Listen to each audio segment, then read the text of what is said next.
Hi everyone, this is Akiko. This is behind the scenes interview, and today I'm very happy that I'm being joined by a very special guest. She is a member of the orchestra, but she also has an important position at Texas Lutheran University. She is the director of strings. And we are just so happy that we have somebody who is an official link between the two institutions, Mid-Texas Symphony and TLU. So please help me welcome my wonderful colleague and our assistant principal violist, Eliza Jeffords. Hi, Eliza. Hi, how are you, Akiko? Hi, everybody. I'm doing great.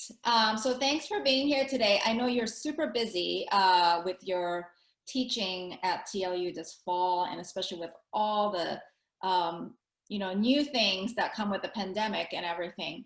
But let me first ask you this: how does this joint position between the two organizations work for you? Sure. Well, so at TLU, like Akiko said, I'm the director of strings. I direct the orchestra, I teach classes, coach chamber music. And then with the Mid-Texas Symphony, I play viola. So I'm kind of the official liaison between the organizations, and that has meant different things at different times. Sometimes I'm helping work out logistical agreements or working on making connections between the orchestra and TLU. I promote our concerts to the TLU community, to the faculty and students. And one of the most important things that is really great that happens between TLU and the Mid-Texas Symphony is the support for the music school and the Community Music Academy. Some of that is through performances and sharing guest artists in appearances. And also some TLU students are eligible to audition and play with the orchestra as student members. So I also help do the logistics as far as those things go. That's right. You just reminded me that we do have a few students sit in the back of our string sections from TLU, which is always fun. Tell me what it's like from their perspective. And of course, they have to audition to be admitted into the student slots of this orchestra. But tell me what it's like from their perspective to kind of jump in with the orchestra, Mid-Texas Symphony and play. Sure. Well, it's definitely a big experience for them because they haven't usually been asked to learn music so quickly as we do in Mid-Texas Symphony over just a quick weekend. So it can be a bit overwhelming with the advanced repertoire that we play, but it's a really important experience for them because they're getting to play really advanced repertoire and work with great musicians and learn from Akiko, and also from the musicians that are in the sections with them. It's a really invaluable experience to play alongside professional musicians and just to see how they act, how they mark their music, and how they organize themselves as they play. So it's a really important learning experience for them. Great. And we love having them too. So for those who are not in our audience, who are not, orchestral players themselves, I'm going to tell them that, the kind of the quick schedule that you mentioned for us, we're a 48-hour orchestra. We start rehearsing Saturday morning at 10 a.m. We perform by Sunday afternoon at 4 p.m. and we squeeze in, a lot of hours of rehearsal in between, but it's a quick turnaround. What is a typical schedule for a student musician at TLU for learning a new program for an orchestra? Sure. Well, we usually start our semester, right at the end of August, and the orchestra performs in a couple of different ways. We have a semester concert, so there is material that we're preparing over the course of semester for our semester concert, and then there are other smaller opportunities to perform along the way in chamber groups and in our chapel services. So it is a much longer timeline as we prepare our music than it is for the Mid-Texas Symphony in particular. That's right. I can see why it can be overwhelming for the students. Now, although you're the only one with the official title, the Anita Windecker Endowed Chair, and signifying sort of the tie to the Mid-Texas Symphony, there are other faculty members on your applied faculty roster that play with us from time to time, aren't there? Of course, yeah. In the string area, we have Dr. Elizabeth Lee, who plays cello. And then Dr. Eric Daub is our theory instructor and piano instructor at TLU, and he plays all the keyboard parts. Adam Bedell is our percussion instructor, and he plays percussion. We have Mark Ackerman, who does English horn with the symphony. I don't want to forget anybody, but those are the main ones that play regularly. And it is really great to have those folks play with us when they can. And I always felt that, you know, having a teaching position in academia and is fortified by, you know, these musicians' professional experiences outside of that, you know, playing, and you have a dual life as well. Tell me how you arrived at this position, how your career path, you know, being a young violist in conservatory setting, how you ended up teaching, being a professor of music. Sure. Well, I've always been one that's had a hard time narrowing my interests, even between music and other interests. So when it comes to music, I really love performing, but I've also really always loved teaching. My violin teacher in high school got me started doing practice lessons with some of her younger students. And so kind of going through school, I was always exploring, oh, do I want to really go into teaching? Do I want to do performance? And of course, you really have to marry the two to have a full professional career in music. So after my master's at Indiana, I did teach full-time at a Suzuki school in Connecticut, which was really wonderful. The children were wonderful and I loved it. And I played a little bit part-time, stepping with some orchestras on the East Coast. But I started to recognize that I really wanted a stable teaching position that also kind of naturally incorporated performance as well. So a lot of academic positions are ideal for that, whether or not they include orchestral playing. They also are just associated with universities that have all sorts of other faculty to collaborate with and to play chamber music.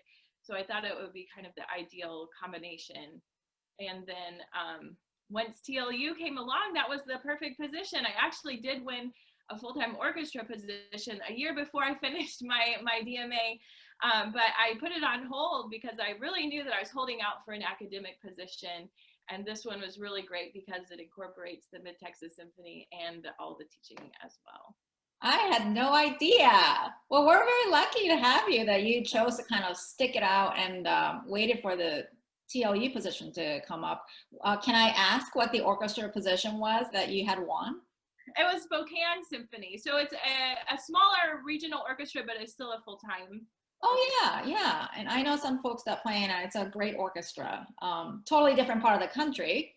Right. It probably didn't come with an automatic association with a university position, but still a great orchestra in a great region. So, well, I feel even luckier that you kind of waited to come to TLU, and then we get to work with you too. And I have to ask, although, you know, we're all talking about really professional, serious things, you mentioned that you were always interested in a lot of different things, and even outside of music, you had other interests. And I noticed that you went to Vanderbilt for undergrad. So did you have a second major along with music? Well, I started out that way. I intended to double major in music and communications. I really was doing the music for the scholarship. And I wanted to go to law school. I've always been really interested in the law, and I was an intern for a lawyer during high school. But then my viola teacher noticed that I wasn't practicing enough to be a serious music major. And so she told me if I didn't start practicing more, I'd have to change my major. And the summer after that kind of meeting of the minds, I went to Brevard Music Center and, you know, just played in the orchestra and played chamber music and took lessons all summer long. And I realized that I could make a life out of just doing that.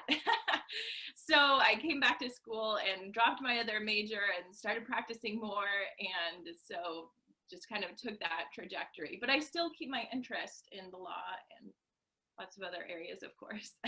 Wow, I had no idea. That is really wonderful. And does being kind of multifaceted or having interests in and outside of music help you teach your music students at TLU? Because I bet not every one of them is going to go into music, right? Eventually. Right, absolutely. So our orchestra is made up of definitely music majors, performance and music education, but we also have a large number of non-music majors who play in there in the sciences. We have a lot of business majors in orchestra. So all teaching, as all teachers know, you really have to adapt your language or the way you relate to each student to reach each one. So having a breadth of interests and just experiences definitely helps me in that area. That's great. Now, I'm sure some of your music major students are music education majors. Do a lot of your students go into teaching? Is it a big part of their kind of what they learn to do at TLU? Yeah, so our music school is majority music education majors, and so that's leading. We in Texas, the music education degree is all levels. So they once they finish, they're qualified to teach either elementary or middle school or high school. They can choose. And so yes, all of my music education majors who have graduated so far are out there teaching. I have some middle school directors, some elementary music teachers out there, and I'm really proud of the work that they're doing. That's fantastic. And I know that the School of Music also has a very important community education division, the CMA. Tell me a little bit about that. Sure. So our Community Music Academy was founded by Dr. Doug Boyer. He's the director of the School of Music. It's kind of his brainchild. And it offers not only string classes, but also youth choirs. So there's kind of two arms to it. And in the string area, we have free music classes on violin or cello that students in the Seguin ISD and also Navarro ISD can start in to begin violin or cello in third or fourth grade. And we provide all the instruments because the idea behind it is that we want the opportunity to learn a string instrument to be open to anybody, and regardless of whether or not they can afford to get private lessons. So we offer 2 years of these free group classes, and then they can come into our orchestras, and we have 3 levels of orchestras that they can join. And we hope that it can accommodate them learning to play a string instrument and play as a group until they graduate from high school. That's amazing. And it's really great that TLU offers that to the area, you know.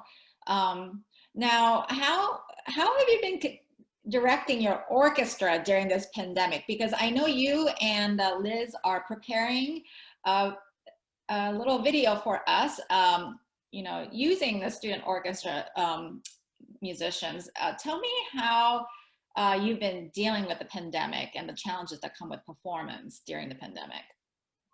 Sure. Well, first of all, we're really lucky to be playing in person at all. A lot of schools are not even offering that opportunity, but we have had really great leadership in how to make it safe, basically, for us to have ensemble rehearsal. Mostly Doug Boyer has just worked tirelessly, and other faculty in the administration of TLU, so we're very lucky. I had to split the orchestra so that we're in 2 different groups in order to observe social distancing in our orchestra room. And so everyone in the room is spaced out a little more than 6 feet, just to give us a little extra room. And we consulted a lot of scientific studies that were done over the summer as to other protocols. So they all face forward, which is a little bit tough because they can't communicate with each other as well as we're playing our music. And everyone has to wear a mask, of course. And since I had to split the group, we have less rehearsal time. So I see one group half of the normal rehearsal time that we used to have, and one group the other half. And we also had to cut our rehearsals shorter in order to accommodate air circulation in our room. And we're just lucky. I am also just only doing strings. Normally we do both string orchestra and full orchestra music, but since the wind and brass instruments are a little more dangerous as far as emitting aerosols, we're only doing string music this semester, and we had to cut the time in order to accommodate air circulation in the room. But in spite of all of that, wearing masks and being so distanced from each other, I think that everybody, the students especially, are really happy to just be back together and to be making music together. So it's definitely, there are some challenges, but we're happy. That's great. Nothing beats playing in person with each other.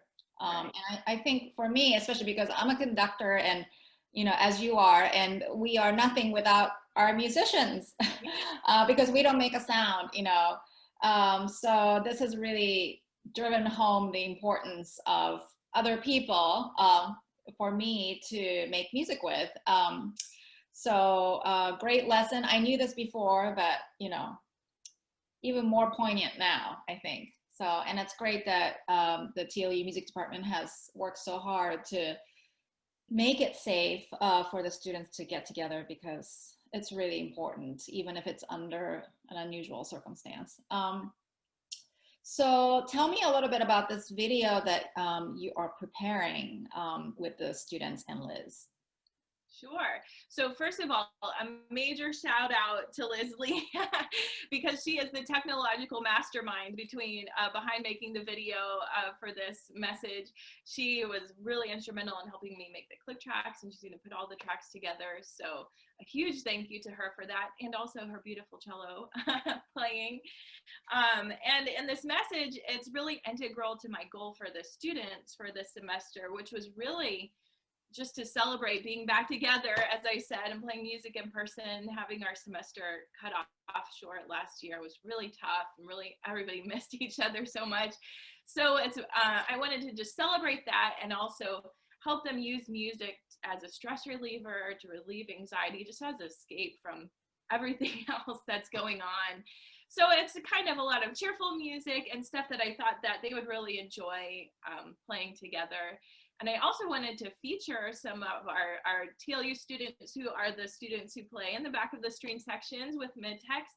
So we are going to play 3 selections. One of them is a concerto for 2 violins that is adapted from a lute concerto by Vivaldi. And I actually transcribed one of the parts for viola. So that's going to be one of the selections. And then we're doing a shortened version of the Grand Duo Concertante by Giovanni Bottesini for violin and bass. It's quite long, so we cut it down to accommodate the video, and so that we can get it together really nicely.